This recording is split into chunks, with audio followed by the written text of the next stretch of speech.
Battery উপকরণ নিয়ে গবেষণা ও উন্নয়নে গুরুত্ব দিচ্ছে চীনের দক্ষিণ পশ্চিমাঞ্চলীয় প্রদেশ কুইচো। স্থায়িত্ব, নিরাপত্তা, কাঁচামালের সহজলভ্যতা এবং দাম কম হওয়ায় পরিবেশ বান্ধব জ্বালানি নির্ভর যানবাহন এবং শক্তি সঞ্চয়ের ক্ষেত্রে ব্যাপকভাবে ব্যবহৃত হয় lithium iron phosphate battery. Lithium iron phosphate battery উৎপাদনের ক্ষেত্রে সবচেয়ে গুরুত্বপূর্ণ কাঁচামাল আয়রন ফসফেট, যা কুইচোতে প্রচুর পরিমাণে আছে। একই সঙ্গে রয়েছে প্রয়োজনীয় ফসফরাস রাসায়নিক প্রযুক্তি। 2022 সালের অক্টোবরে প্রতিষ্ঠিত Guizhou new energy materials innovation centre battery উপকরণ শিল্পে গুরুত্ব দিচ্ছে। এ প্রতিষ্ঠানটি কোর প্রযুক্তি ও উন্নয়নের উপর গবেষণা পরিচালনা করছে।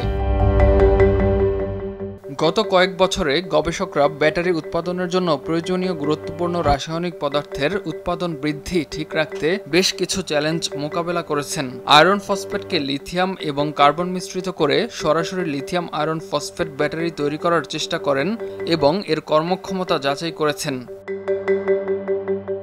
কেন্দ্রের গবেষণা ও উন্নয়ন প্রকৌশলী পেং হাইনান বলেন, সক্ষমতার দিক থেকে লিথিয়াম আয়রন ফসফেটের তাত্ত্বিক মান 170।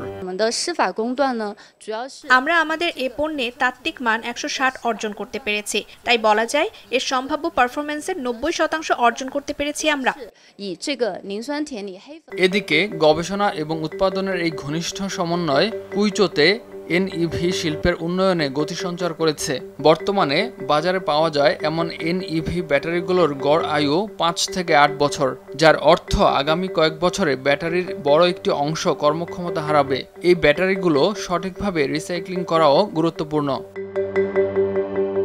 Guizhou new energy materials innovation সেন্টারে গবেষকরা পরিত্যক্ত ব্যাটারি থেকে ফসফরাস, আয়রন ও লিথিয়ামের মতো সমস্ত উপাদান সফলভাবে পুনরুদ্ধার এবং ফসফরিক অ্যাসিড পরিশোধন প্রযুক্তি বিকশিত করেছেন।